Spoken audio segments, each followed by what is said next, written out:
जरा सोचिए, भारत में एक ऐसा शहर था जो आज से 500 साल पहले पेरिस से भी कई गुना बड़ा और अमीर था। एक शहर जो कहानियों में तो जिंदा था, लेकिन जमीन पर पूरी तरह गुम हो चुका था। चलिए, आज हम भारत के उसी भूले हुए महानगर हम्पी विजयनगर की कहानी को फिर से खोजते हैं। तो ये शहर कितना बड़ा था? देखिए, ये कोई मामूली शहर नहीं था। ये एक ग्लोबल सुपर सिटी था।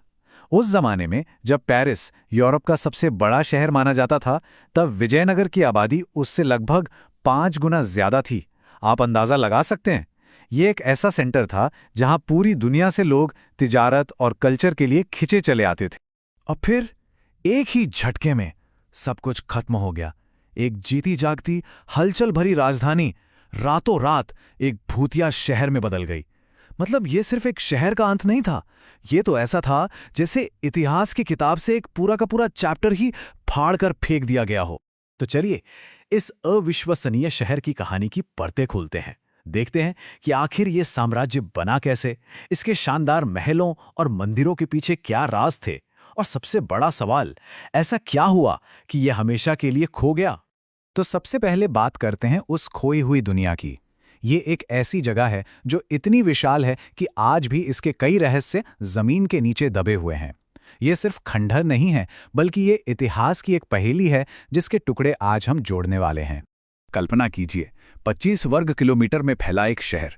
ये कोई छोटा मोटा इलाका नहीं है, पर सबसे खास बात यह है कि ये किसी सपाट जमीन पर नहीं बना था। इसकी पहचान थी ये बड़ी बड़ी ग्रेनाइट की चट्टानें। और यहाँ के लोगों ने प्रकृति से लड़ने के बजाय उसे ही अपने आर्किटेक्चर का हिस्सा बना लिया। मतलब उन्होंने पहाड़ों को तोड़ा नहीं, बल्कि उन्हें ही अपनी दीवारों में शामिल कर लिया। तो भाई, हर बड़े साम्राज्य के पीछे एक कहानी होती है ना? और विजयनगर की कहानी की शुरुआत होती है दो भाइयों और एक बड़े ही अजीब और गरीब शगुन से। कभी कभी इतिहास की सबसे बड़ी कहानियों की नींव ऐसी ही घटनाओं पर रखी जाती है। इस साम्राज्य का उदय बिल्कुल बिजली की रफ्तार से हुआ। सिर्फ 200 साल। इतिहास में ये ज्यादा लंबा वक्त नहीं होता, पर इतने कम समय में ही इन्होंने इतनी दौलत और ताकत हासिल कर ली कि पूरे दक्षिण भारत पर इनका दबदबा था। पर कहानी में एक ट्विस्ट है। जितनी तेजी से ये साम्राज्य आसमान पर चढ़ा, उतनी ही तेजी से जमीन पर आ गिरा। तो कहानी कुछ ऐसी है कि दो भाई हरिहर और बुक्का शिकार पर थे। उन्होंने देखा कि एक छोटा सा खरगोश शिकारी कुत्तों के झुंड से डलकर भागा नहीं, बल्कि पलटकर उन पर ही हमला करने लगा। सोचिए जरा, इस हिम्मत को उन्होंने एक शुभ संकेत माना और ठान लिया कि इसी जगह पर वो विजय की नगरी यानी विजयनगर की स्थापना करेंगे। अब आते हैं विजयनगर की सबसे खास बात पर, इसका डिजाइन। ये शहर ऐसा लगता है जैसे इसे किसी आर्किटेक्ट ने नहीं, बल्कि खुद कुदरत ने डिजाइन किया हो। यहाँ के बनाने वालों ने जमीन को अपनी मर्जी से नहीं मोड़ा, बल्कि जमीन की बनावट को ही अपना नक्शा बना लिया। देखिए, उस जमाने में शहर कैसे बनते थे, एकदम सीधे सपाट चौकोर या गोल नक्शे पर। लेकिन विजयनगर में ऐसा कुछ नहीं था। कोई रूल बुक नहीं।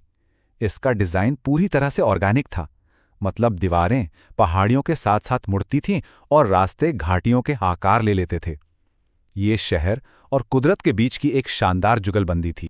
तो इस पूरे फैले हुए शहर को मोटे तौर पर 3 जोन में बांटा गया था। पहला था सेक्रेड सेंटर, यानी पूजा पाठ और मंदिरों की जगह। दूसरा था रॉयल सेंटर, जहां से राजा और उनका दरबार काम करता था। और तीसरा था अर्बन कोर, जहां आम लोग रहते थे और बाजार लगते थे। हर चीज के लिए एक अलग इलाका, पर सब आपस में जुड़े हुए थे। तो चलिए, सबसे पहले चलते हैं शहर के दिल में, इसके सीक्रेट सेंटर में।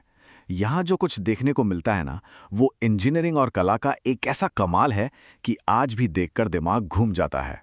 और इस केंद्र का हीरा है विट्ठल मंदिर।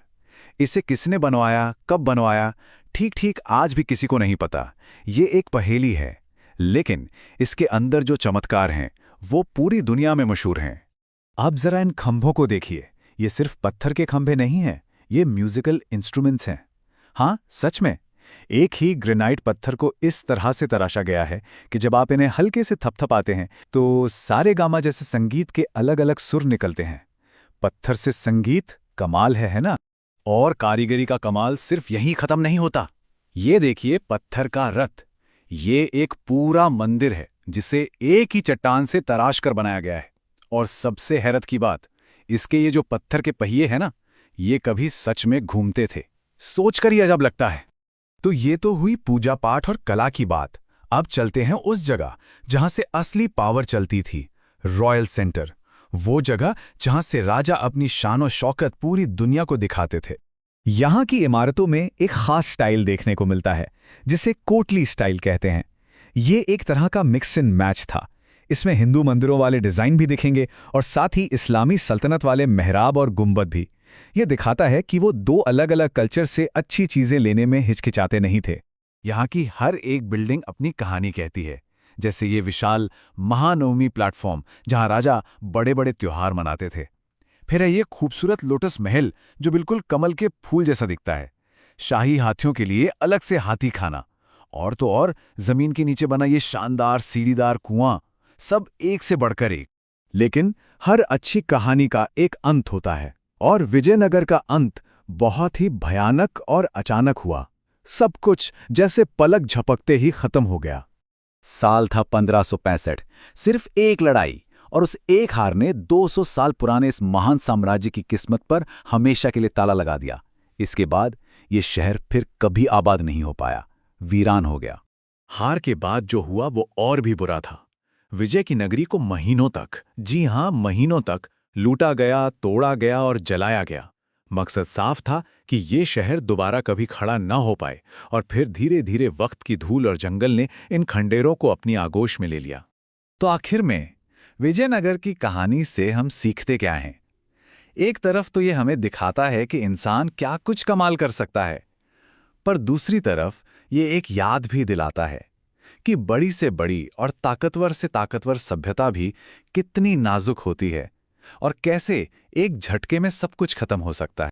और ये कहानी हमें एक सवाल के साथ छोड़ जाती है।